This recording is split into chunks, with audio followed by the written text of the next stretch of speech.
KTU 2019 scheme civil engineering S5 structural അനാലിസിസിൻ്റെ second മൊഡ്യൂളിൻ്റെ തിയറിയാണ് എക്സ്പ്ലെയിൻ ചെയ്യാൻ പോകുന്നത്. First one statically determinate structure. Statically determinate structure എന്ന് പറഞ്ഞാൽ ഇക്വിലിബ്രിയം ഇക്വേഷൻസ് യൂസ് ചെയ്തുകൊണ്ട് മാത്രം നമുക്ക് സോൾവ് ചെയ്യാൻ പറ്റുന്ന സ്ട്രക്ചർ. അതായത് ആ ഇക്വിലിബ്രിയം ഇക്വേഷൻസ് മാത്രം മതി നമുക്ക് അതിനകത്തുള്ള അൺനോണിനെ എല്ലാം കണ്ടുപിടിക്കാനെങ്കിൽ അതിനെയാണ് സ്റ്റാറ്റിക്കലി ഡിറ്റർമിനേറ്റ് സ്ട്രക്ചർ എന്ന് വിളിക്കുക. ഇനി ഇൻഡിറ്റർമിനേറ്റ് സ്ട്രക്ചർ എന്ന് പറഞ്ഞാൽ എന്താ, നമുക്ക് ആ ഇക്വിലിബ്രിയം ഇക്വേഷൻസ് യൂസ് ചെയ്തുകൊണ്ട് മാത്രം അതിൽ അൺനോൺ എല്ലാം കണ്ടുപിടിക്കാൻ പറ്റുന്നില്ല, അഡീഷണൽ നമുക്കിനി ഇക്വേഷൻസ് വേണം. അങ്ങനെയാണെങ്കിൽ അതിനെയാണ് ഇൻഡിറ്റർമിനേറ്റ് സ്ട്രക്ചേഴ്സ് എന്ന് വിളിക്കുക. അപ്പോൾ ഇൻഡിറ്റർമിനൻസി കണ്ടുപിടിക്കാനുള്ള ഇക്വേഷൻസ് ആണ് എഴുതിയിരിക്കുന്നത്. ട്രസ്സിനകത്ത് ഇക്വേഷനാണ് DS = M+R-2J, M members R എന്ന് പറഞ്ഞാൽ റിയാക്ഷൻ, J എന്ന് പറയുന്ന ജോയിൻറ്റ്സ്. ദെൻ ബീമിനകത്താണെങ്കിൽ അത് R- സ്മോൾ r എന്നാണ്. ക്യാപിറ്റൽ R എന്ന് പറഞ്ഞാൽ റിയാക്ഷൻ, സ്മോൾ r എന്ന് പറയുന്ന ഇക്വിലിബ്രിയം ഇക്വേഷൻസിൻ്റെ നമ്പേഴ്സാണ് വരുന്നത്. അപ്പോൾ അതിൻ്റെ ജസ്റ്റ് കുറച്ച് എക്സാമ്പിൾസാണ് നമ്മൾ ഈ കാണിച്ചിട്ടുള്ളത്, നമ്മുടെ നോട്ടിനകത്ത് കാണിച്ചിട്ടുള്ളത്. അടുത്തതെന്ന് പറയുന്നത് കൈനമാറ്റിക് ഇൻഡിറ്റർമിനൻസിയാണ്. കൈനമാറ്റിക് ഇൻഡിറ്റർമിനൻസി എന്ന് പറഞ്ഞാൽ ഡിഗ്രി ഓഫ് ഫ്രീഡമാണ്. അതായത് ഒരു സപ്പോർട്ടിനും ഏതൊക്കെ ഡയറക്ഷനിൽ മൂവ് ചെയ്യാൻ പറ്റും എന്നുള്ളതിനെയാണ് നമ്മൾ കൈനമാറ്റിക് ഇൻഡിറ്റർമിനൻസി എന്ന് പറയുന്നത്. അത് നമ്മൾ സപ്പോർട്ടിനകത്തുള്ള മൂവ്മെൻറ്റ്സ് ബേസ് ചെയ്തുകൊണ്ടായിരിക്കും എടുക്കുന്നത്. അതിൻ്റെ ജസ്റ്റ് 1-2 എക്സാമ്പിൾസാണ് നമ്മൾ കാണിച്ചിരിക്കുന്നത്. നെക്സ്റ്റ് വൺ എന്ന് പറയുന്നത് ഫോഴ്സ് മെത്തേഡും ഡിസ്പ്ലേസ്മെൻറ്റ് മെത്തേഡും തമ്മിലുള്ളൊരു കമ്പാരിസനാണ്. അപ്പോൾ ഫോഴ്സ് മെത്തേഡിനെ നമുക്ക് ഫ്ലെക്സിബിലിറ്റി മെത്തേഡെന്നോ അല്ലെങ്കിൽ കോമ്പാക്റ്റബിലിറ്റി മെത്തേഡെന്നോ വിളിക്കാം. ഡിസ്പ്ലേസ്മെൻറ്റ് മെത്തേഡിൻ്റെ പറയുന്ന വേറെ പേരാണ് സ്റ്റിഫ്നെസ് മെത്തേഡ് അല്ലെങ്കിൽ ഇക്വിലിബ്രിയം മെത്തേഡൊക്കെ. അപ്പോൾ ഫോഴ്സ് മെത്തേഡിനകത്താണെങ്കിൽ ഫോഴ്സസ് അല്ലെങ്കിൽ മൊമെൻറ്റ്സ് ഒക്കെ ആയിരിക്കും അൺനോൺസ് ആയിട്ട് വരിക. അതേസമയം ഡിസ്പ്ലേസ്മെൻറ്റ് മെത്തേഡിനകത്താണെങ്കിൽ ഡിഫ്ലക്ഷൻസ് അല്ലെങ്കിൽ റൊട്ടേഷൻസ് ഒക്കെയാണ് റിഡൻഡൻ്റ് ആയിട്ട് വരിക. ദെൻ ഇതെന്ന് പറയുന്നത് കോമ്പാറ്റബിലിറ്റി കണ്ടീഷൻസ് നമുക്ക് എക്സ്ട്രാ വേണ്ടി വരും ഫോഴ്സ് മെത്തേഡ് സോൾവ് ചെയ്തെടുക്കാനായിട്ട്. ഡിസ്പ്ലേസ്മെൻറ്റ് മെത്തേഡിലാണെങ്കിൽ ഇക്വിലിബ്രിയം ഇക്വേഷൻ മാത്രം മതി. അങ്ങനെ 1-2 ടോപ്പിക്സാണ് നമ്മൾ പറഞ്ഞിരിക്കുന്നത്, 1-2 പോയിൻറ്റ്സാണ് നമ്മൾ പറഞ്ഞിരിക്കുന്നത്. ജസ്റ്റ് ഒന്ന് പഠിച്ചു വയ്ക്കുക കേട്ടോ, ചോദിക്കാറുണ്ട്. Then lack of fit. ഈ ലാക്ക് ഓഫ് ഫിറ്റ് എന്ന് പറഞ്ഞാൽ എന്നാന്ന് വെച്ചാൽ നമ്മളിപ്പം ഈ ട്രസ്സിൻ്റെ കേസൊക്കെ എടുക്കുമ്പം ട്രസ് എന്ന് പറഞ്ഞാൽ ഒരു സ്റ്റീൽ വെച്ചുണ്ടാക്കിയിരിക്കുന്ന മെറ്റീരിയൽ ആണല്ലോ, മെമ്പറാണല്ലോ. അപ്പോൾ ഈ സ്റ്റീലിനകത്ത് നമ്മളിത് ഫാക്ടറിയിലൊക്കെ ഉണ്ടാക്കിയെടുക്കുന്ന സമയത്ത് അതിൻ്റെ മോൾഡിനകത്ത് എന്തെങ്കിലും ഡിഫോമിറ്റീസ് ഒക്കെ ചളുക്കൊക്കെ ഉണ്ടെങ്കിൽ നമുക്ക് കിട്ടി വരുന്ന പ്രൊഡക്റ്റിലും അങ്ങനെ ഡിഫോമിറ്റി ഉണ്ടാവുമല്ലോ. അത് കാരണം നമ്മളിത് തമ്മിൽ കണക്ട് ചെയ്യുമ്പം ചിലപ്പോൾ നമ്മൾ ഒരെണ്ണത്തിലിട്ട് അടുത്തത് കയറാതെ വരും, അതല്ലെങ്കിൽ ചിലപ്പോൾ അത് ഒരുപാട് കയറിപ്പോൾ അങ്ങനെ ലെങ്ത്തിൽ ഡിഫോമിറ്റീസ് ഉണ്ടാവും, ലെങ്ത്തിൽ വേരിയേഷൻസ് വരും. അതിനെയാണ് ലാക്ക് ഓഫ് ഫിറ്റ് എന്ന് വിളിക്കുക. അപ്പോൾ നമ്മൾ അനാലിസിസ് ചെയ്യുമ്പം ഈ ലാക്ക് ഓഫ് ഫിറ്റും കൂടെ നമ്മൾ എന്ത് ചെയ്യേണ്ടി വരും, കൺസിഡർ ചെയ്യേണ്ടി വരും. അപ്പോൾ ടോട്ടൽ നമുക്ക് വന്നിട്ടുള്ള ഡിഫ്ലക്ഷൻ ഡെൽറ്റ ആണെന്നുണ്ടെങ്കിൽ അതിന് നമുക്ക് capital delta = delta plus delta F plus delta T എന്ന് വിളിക്കാം. ഡെൽറ്റ എന്ന് പറഞ്ഞാൽ ലോഡിങ് കാരണം ഓൾറെഡി വരുന്ന ചെറിയ ചെറിയ ചേഞ്ചസ് അല്ലെങ്കിൽ ഡിഫ്ലക്ഷൻ. ഡെൽറ്റ F എന്ന് പറഞ്ഞപ്പോൾ നമ്മൾ പറഞ്ഞ പോലെ ലാക്ക് ഓഫ് ഫിറ്റ് കാരണം വരുന്ന ചേഞ്ച്. ഡെൽറ്റ T എന്ന് പറഞ്ഞാൽ ടെമ്പറേച്ചറിൽ വരുന്ന വ്യത്യാസം കാരണം വരുന്ന ഡിഫ്ലക്ഷൻ.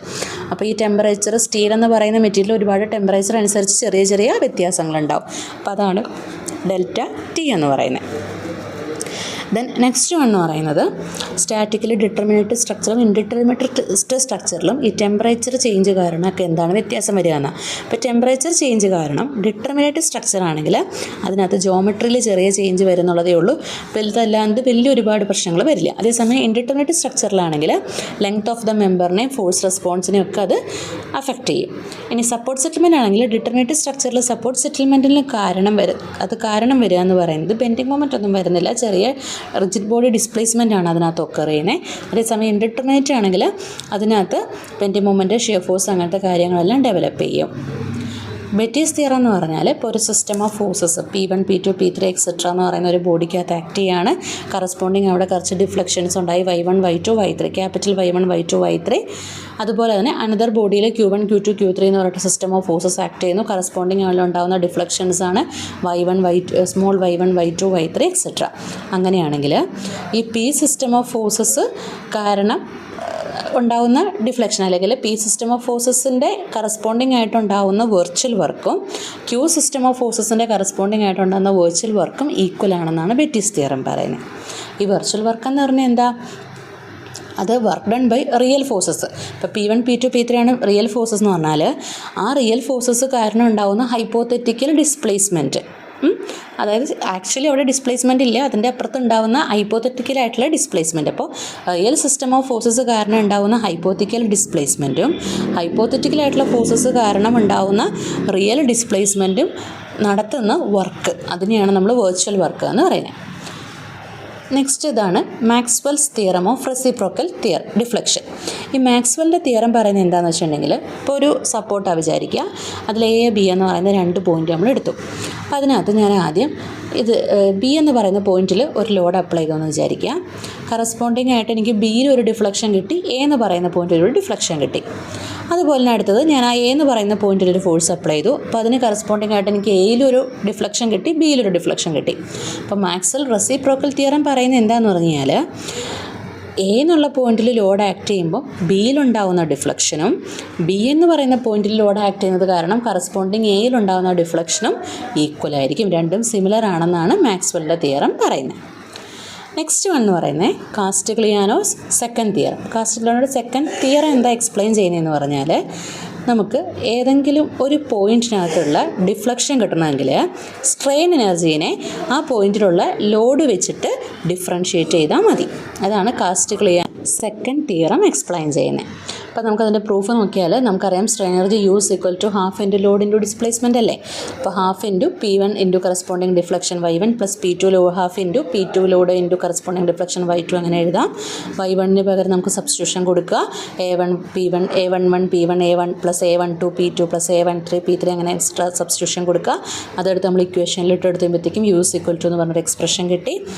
ദെൻ അതിനെ നമ്മൾ എന്ത് ചെയ്യണമെന്ന് പറഞ്ഞാൽ ലോഡിനെ വെച്ച് ഡിഫറൻഷ്യേറ്റ് ചെയ്യുക. അപ്പോൾ യു എന്ന് പറഞ്ഞ് കിട്ടിയ എക്സ്പ്രഷൻ നമ്മൾ എന്ത് ചെയ്യുക, പി എന്ന് പറയുന്ന ലോഡ് വെച്ച് ഡിഫറൻഷ്യേറ്റ് ചെയ്യുക. അപ്പോൾ നമുക്കൊരു ആൻസർ കിട്ടി. ആ ആൻസർ എന്ന് പറഞ്ഞാൽ നമ്മൾ നേരത്തെ വൈ എന്ന് പറഞ്ഞ് എഴുതിയ സെയിം എക്സ്പ്രഷൻ തന്നെയല്ലേ. സോ സ്ട്രെയിൻ എനർജി യുവിനെ നമ്മൾ ആ പോയിന്റിലുള്ള ലോഡിനെ വെച്ച് ഡിഫറൻഷ്യേറ്റ് ചെയ്താൽ അവിടുത്തെ കറസ്പോണ്ടിങ് ഡിഫ്ലക്ഷൻ കിട്ടും എന്ന് പ്രൂവ് ചെയ്യാൻ പറ്റും. അതാണ് കാസ്റ്റിഗ്ലിയാനോയുടെ സെക്കൻഡ് തിയറം പറയുന്നത്.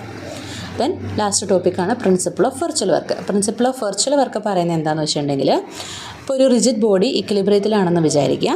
അതിനകത്ത് കുറേ എക്സ്റ്റേണൽ ഫോഴ്സസ് ആക്ട് ചെയ്യാണ് റിജിഡ് ബോഡിയിലേക്ക്. സോ ഈ എക്സ്റ്റേണൽ ഫോഴ്സസ് കാരണം അവിടെ ഉണ്ടാകുന്ന വർക്ക് ഈക്വൽ ടു എത്രയാണെന്നാണ് പറയുന്നത്, 0 ആണ്. ഓക്കെ, അതാണ് പ്രിൻസിപ്പിൾ ഓഫ് വെർച്വൽ വർക്ക് പറയുന്നത്. ഇനി അതിൻ്റെ പ്രൂഫിൽ നമ്മൾ എന്താ പറയണമെന്ന് വെച്ചാൽ, ആ ഫിഗർ നോക്കിക്കേ, ഒരു ബോഡിയാണ്, അതിൽ കുറച്ച് external forces F1 F2 F3 etcetera act ചെയ്യാണ്. അതുപോലെ തന്നെ അതിനകത്ത് മൊമെൻറ്റ്സ് ഉണ്ട്, M1 M2 M3 എന്ന് പറഞ്ഞ കുറച്ച് മൊമെൻറ്റ്സ് ആക്ട് ചെയ്യുന്നുണ്ടെന്ന് വിചാരിക്കുക. സോ അവിടുത്തെ external forces F1 F2 F3 കാരണമുള്ള വർക്ക് നമ്മൾ എടുക്കുകയാണെങ്കിൽ, വർക്ക് എന്ന് പറഞ്ഞാൽ ഫോഴ്സ് ഇൻറ്റു ഡിസ്പ്ലേസ്മെൻ്റ് അല്ലേ.